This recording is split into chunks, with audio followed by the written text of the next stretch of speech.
અર્થશાસ્ત્ર. ચાલો 3 માર્ક્સના પ્રશ્નો જોઈ લઈએ. લેસન નંબર 8 અને 10, 8, 9 અને 10 આપણે આ વિડીયોમાં ખૂબ જ મહત્ત્વના જે પરીક્ષામાં પૂછી શકાય તેવા જ પ્રશ્નોનો અભ્યાસ કરવાનો છે. 3 માર્ક્સના પ્રશ્નો. લેસન નંબર 7,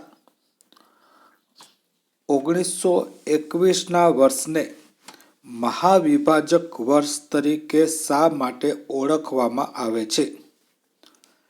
વસ્તીનું કદ અને વાર્ષિક વસ્તી વૃદ્ધિ દરની દ્રષ્ટિએ વિશ્વમાં ચીન પછી ભારત બીજો ક્રમ ધરાવે છે. જો વસ્તીની વાત કરીએ તો ભારત વિશ્વમાં ચીન પછી બીજો ક્રમ ધરાવે છે.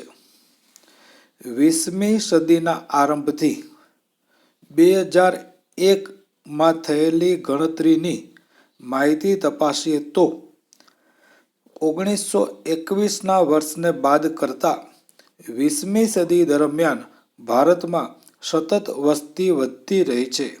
એક 1921નું વર્ષ એવું છે કે જેમાં વસ્તીમાં વધારો થયો નથી, કારણ કે તે વર્ષ દરમિયાન અનેક પ્રકારનો રોગચાળો ફાટી નીકળ્યો હતો, જેમાં પ્લેગ છે, મેલેરિયા છે. આ પ્રકારના ઘણા રોગને કારણે 1921માં વસ્તીમાં વધારો થયો ન હતો. 1951માં ભારતની વસ્તી 36.1 કરોડ હતી. 1991માં 84 કરોડ, 2001માં 102 કરોડ અને 2011માં 121 કરોડ થઈ. ટૂંકમાં ભારતમાં સતત વસ્તીનો વધારો થઈ રહ્યો છે અને થઈ રહ્યો હતો, પરંતુ 1921નું એક વર્ષ એવું હતું કે જેમાં વસ્તીમાં વધારો થયો ન હતો. આ કારણસર 1921નું વર્ષ મહાવિભાજક વર્ષ તરીકે ઓળખાય છે. પુસ્તકમાં પણ આ પ્રશ્નનો જવાબ આપ્યો છે, તમે વાંચી શકો છો. 1921 પહેલાં વસ્તી વૃદ્ધિનો દર નીચો હતો અને ત્યાર પછી 1901થી 1921ના ગાળામાં રોગ, દુષ્કાળ વગેરેને કારણે વસ્તી વૃદ્ધિ દર -0.3 થયો હતો. તે સિવાય લાંબા સમય સુધી વસ્તી વૃદ્ધિ સતત વધતી રહી છે. તેથી 1921ના વર્ષને મહાવિભાજક વર્ષ તરીકે ઓળખવામાં આવે છે. તમે 3 માર્કના પ્રશ્ન તૈયાર કરી એક પ્રશ્ન જોયા વગર લખવાની ટ્રાય કરજો. મને એમ છે આખા પુસ્તકમાંથી 26 અથવા 27 પ્રશ્ન થાય છે, જેમાંથી પ્રશ્ન પૂછાઈ જશે. આપણે આ વિડીયોમાં લગભગ 7 પ્રશ્ન કરવાની ઈચ્છા છે. એક પ્રશ્ન આપણે જોયો, 1921ના વર્ષને મહાવિભાજક વર્ષ તરીકે શા માટે ઓળખવામાં આવે છે? ચાલો આગળ વધીએ. પ્રકરણ નંબર 8, હરિયાળી ક્રાંતિ એટલે શું?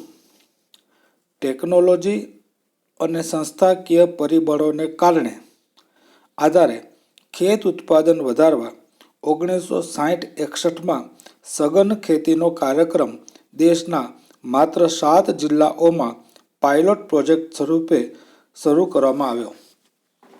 1960-61માં ખેત ઉત્પાદન વધારવાનું નક્કી કર્યું અને તેમાં ટેકનોલોજીનો પણ ઉપયોગ કર્યો અને સંસ્થાકીય પરિબળોએ પણ મદદ કરી, પણ માત્ર 7 જ જિલ્લામાં પ્રયત્ન કર્યો શરૂઆત કરવા માટે પાયલોટ પ્રોજેક્ટ. પરિણામે કૃષિ ઉત્પાદનમાં વધારો જોવા મળ્યો. આ પાયલોટ પ્રોજેક્ટ સફળ થયો અને ઉત્પાદનમાં પણ વધારો જોવા મળ્યો. ત્યારબાદ હેક્ટર દીઠ વધુ કૃષિ ઉત્પાદન મેળવવા સઘન ખેતીનો કાર્યક્રમ સમગ્ર દેશ માટે અમલમાં મૂકવામાં આવ્યો. આ કાર્યક્રમ ઊંચી ઉત્પાદકતા આપતી જાતોનો કાર્યક્રમ નામથી ઓળખાયો. આખા દેશમાં પછી કોશિશ કરી ટેકનોલોજીનો ઉપયોગ કર્યો.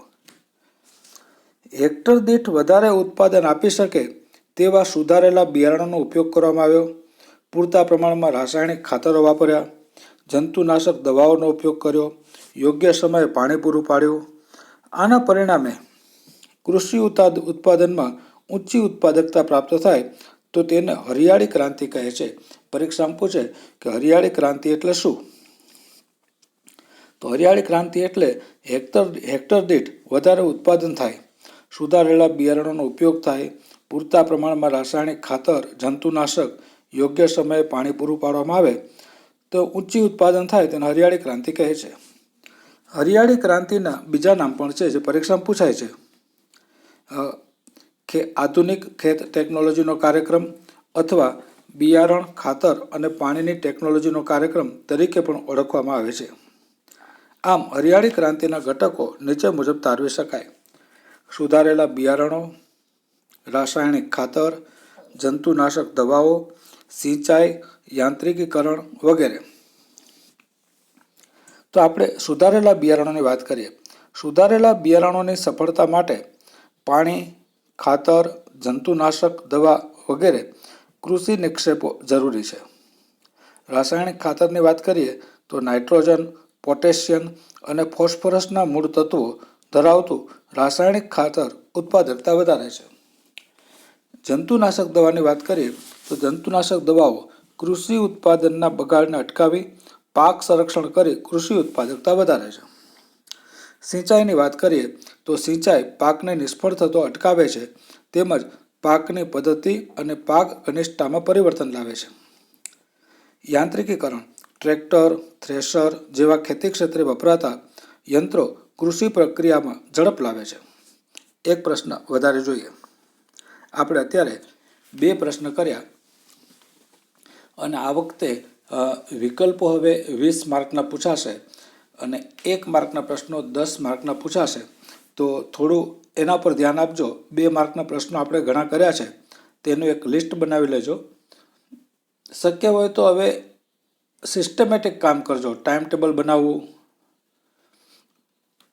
કયા કયા વિષય વાંચવા, કેટલા પાઠ વાંચવા અને કેમ વધારે માર્ક મેળવવા. હાર્ડ વર્ક નહીં પણ સ્માર્ટ વર્ક કરવાની કોશિશ કરીએ અને બધું થોડું લખી લેવાનું.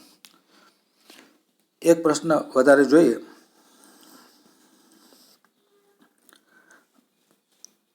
ત્રીજો પ્રશ્ન આપણે વાંચીએ અત્યારે. તો આ પ્રશ્ન વાંચવો છે. લેણ દેણની તુલાનો અર્થ આપી તેના પ્રકારો અને ખાતાઓ તેમજ લેણ દેણની તુલાને અસર કરતા પરિબળો જણાવો. 1 માર્કમાં પૂછાય, 2 માર્કમાં પૂછાય, 3 માર્કમાં પૂછાય. લેણ દેણની તુલાનો અર્થ કોઈ વર્ષ દરમિયાન ભૌતિક એટલે કે દ્રશ્ય અને અભૌતિક એટલે અદ્રશ્ય આયાત નિકાસનું મૂલ્ય દર્શાવતું હિસાબી સરવૈયું એટલે લેણ દેણની તુલા. અહીં ભૌતિક કે દ્રશ્ય ચીજો એટલે વસ્તુઓ અને અભૌતિક કે અદ્રશ્ય ચીજો એટલે સેવાઓ. લેણ દેણની તુલાને 2 બાજુઓ છે, જમા બાજુ અને ઉધાર બાજુ. વિદેશો પાસેથી દેશને મળતી બધી જ આવકો જમા બાજુએ નોંધાય છે અને ઉધાર બાજુ વિદેશોને કરવામાં આવતી બધી જ ચૂકવણીઓ ઉધાર બાજુ નોંધાય છે. લેણ દેણની તુલાના પ્રકાર: સમતોલ તુલા અને અસમતોલ તુલા. જો લેણ દેણની તુલામાં જમા અને ઉધાર બાજુના સરવાળા સમાન હોય તો તે સમતોલ તુલા કહેવાય. અસમતોલ તુલા: જે લેણ દેણની તુલામાં જમા અને ઉધાર બાજુના સરવાળા સરખા હોતા નથી તે અસમતોલ તુલા કહેવાય. લેણ દેણની તુલાના ખાતાઓ: ચાલુ ખાતું અને મૂડી ખાતું. લેણ દેણની તુલાને અસર કરતા પરિબળો: લેણ દેણની તુલાને અસર કરતા પરિબળો એટલે દેશમાં આયાત, નિકાસ, મૂડીની હેરફેર, સાધનની હેરફેર, મૂડી રોકાણ, ધિરાણ વગેરે અસર કરતા પરિબળો. આવા પરિબળો મુખ્યત્વે દેશના આર્થિક વિકાસની કક્ષા પર આધારિત હોય છે. આ પરિબળોને કારણે લેણ દેણની તુલામાં પુરાંત અથવા ખાધ આવી શકે છે. આગળ જોઈએ. હુંડિયામણનો દર: જે દરે એક દેશના ચલણને બીજા દેશના ચલણમાં રૂપાંતર કરી શકાય તે દર એટલે હુંડિયામણનો દર. જેમ કે યુનાઇટેડ સ્ટેટ્સનો $1 = 65 હુંડિયામણનો દર. એનો અર્થ એ થાય કે $1 ખરીદવા માટે ભારતીય નાગરિકે 65 ચૂકવવા પડે. આમ હુંડિયામણનો દર એક દેશના ચલણની બીજા દેશમાં ચલણમાં વ્યક્ત થતી કિંમત છે. હુંડિયામણનો દર બદલાતા ચીજવસ્તુઓની કિંમતમાં પણ ફેરફાર થાય છે. ક્યારેક ખુલ્લા બજારમાં હુંડિયામણના દરોમાં ફેરફાર થાય છે તો ક્યારેક કોઈ દેશની સરકાર આયાતો અને નિકાસોને અસર પહોંચાડવા હુંડિયામણના દરોમાં ફેરફાર કરે છે. હુંડિયામણના દરને સરકાર માત્ર બજારના પરિબળો દ્વારા નક્કી થવા દેતી નથી. જો કે તેના નિર્ધારણમાં હુંડિયામણની માંગ અને તેનો પુરવઠો મહત્વના પરિબળો છે. જ્યારે ભારત માટે હુંડિયામણનો દર ઊંચો થાય ત્યારે ભારતના ચલણનું આંતરરાષ્ટ્રીય બજારમાં મૂલ્ય ઘટે છે. અર્થાત વિદેશી ચલણનું મૂલ્ય ઓછું થાય છે અને ભારતનું ચલણ સસ્તું થાય છે. ભારત હુંડિયામણનો દર વધે તો રૂપિયાનું મૂલ્ય ઘટે છે. આયાતોની માંગ ઘટે છે અને નિકાસો વધવા માંડે છે. જો રૂપિયાનું મૂલ્ય ઘટી જાય અને વસ્તુઓ ડોલરની સરખામણીમાં કે પાઉન્ડની સરખામણીએ સસ્તી થઈ જાય તો વિદેશીઓ આપણી પાસેથી ખરીદવા માંડે એટલે આપણી નિકાસો વધવા માંડે. ભારતમાં હુંડિયામણનો દર ઘટે તો રૂપિયાનું મૂલ્ય વધે છે. આયાતોની માંગ વધે છે. રૂપિયાનું મૂલ્ય વધે તો આપણે બહારથી વસ્તુઓ ખરીદવા માંડીએ અને નિકાસો ઘટવા માંડે છે. એક પ્રશ્ન હજી જોઈ લઈએ તો ખાસ તો હુંડિયામણનો દર, પછી લેણદેણની તુલા એટલે શું, તેનો અર્થ, એના અસર કરતા પરિબળો, પછી આ હજી એક બાકી છે આપણે જોવાનું. આ વિડીયોમાં લગભગ આ છેલ્લો પ્રશ્ન છે આજે. પછી તમે કોઈ પણ એક પ્રશ્ન પોતાની રીતે લખવા માંડજો. આના પછીના વિડીયોમાં આપણે લેસન નંબર 5, 6 અને 7ના 3 માર્કના પ્રશ્નો લખ્યા છે. ટોટલ 28 પ્રશ્ન થાય છે, 26 અથવા 28.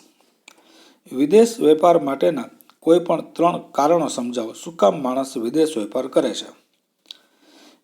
વિદેશ વેપાર માટેના મુખ્ય કારણો નીચે મુજબ છે. જુદા જુદા દેશોમાં ઉત્પાદનના સાધનો જુદા જુદા પ્રમાણમાં હોય છે. વળી બધી જાતના ઉત્પાદન માટે જરૂરી બધા પ્રકારના સંસાધનો અને શ્રમનું કૌશલ્ય પણ દરેક દેશ પાસે હોતા નથી. તેથી દુનિયાના દેશો પોતાની પાસેના સંસાધનો, સાધનો, ટેકનોલોજીનો વેપાર કરી પોતાની જરૂરિયાત પૂરી કરે છે. ઉત્પાદન ખર્ચ, આ બીજું કારણ. પહેલું કારણ આ છે દેશમાં પ્રાપ્ય ઉત્પાદનના સાધનોમાં તફાવત. બીજું ઉત્પાદન ખર્ચ. ઉત્પાદનના સાધનો અને સંસાધનોના અભાવે જુદા જુદા દેશોના ઉત્પાદન ખર્ચ પણ જુદા જુદા હોય છે. ઉત્પાદન ખર્ચ ઊંચો હોય ત્યારે તેવી વસ્તુઓ કે સેવાઓ અન્ય દેશો પાસેથી આયાત કરવી સરળ અને સસ્તી પડે છે. ટેકનોલોજીકલ પ્રગતિ. જુદા જુદા દેશો જુદી જુદી ટેકનોલોજીમાં આવડત ધરાવે છે. તેથી દરેક દેશ ઉત્પાદનમાં એક સરખી કાર્યક્ષમતા ધરાવતો નથી. પરિણામે આવા દેશો વચ્ચે વસ્તુઓ અને સેવાઓનો વેપાર થાય છે. શ્રમ વિભાજન અને વિશિષ્ટીકરણ. દરેક દેશમાં શ્રમની ઉત્પાદકતા, કૌશલ્ય અને નિયોજન શક્તિ અલગ હોય છે. તેથી દેશો વચ્ચે શ્રમ વિભાજન અને વિશિષ્ટીકરણ જોવા મળે છે. અર્થાત અમુક શ્રમ અમુક પ્રકારની વસ્તુઓ સેવાઓના ઉત્પાદનમાં વધુ આવડત ધરાવતો હોય તો તે દેશ તેવી વસ્તુનું ઉત્પાદન કરી તેમાં ઉત્પાદન વૈવિધ્ય એટલે કે વિશિષ્ટીકરણ કરી તેવી વસ્તુઓની બીજા દેશમાં તેની નિકાસ કરે છે અને જરૂરી વસ્તુઓને આયાત કરે છે. તો હવે આગળના 3 માર્કના પ્રશ્નો આપણે બીજા વિડીયોમાં જોઈએ. આભાર. Thank you very much.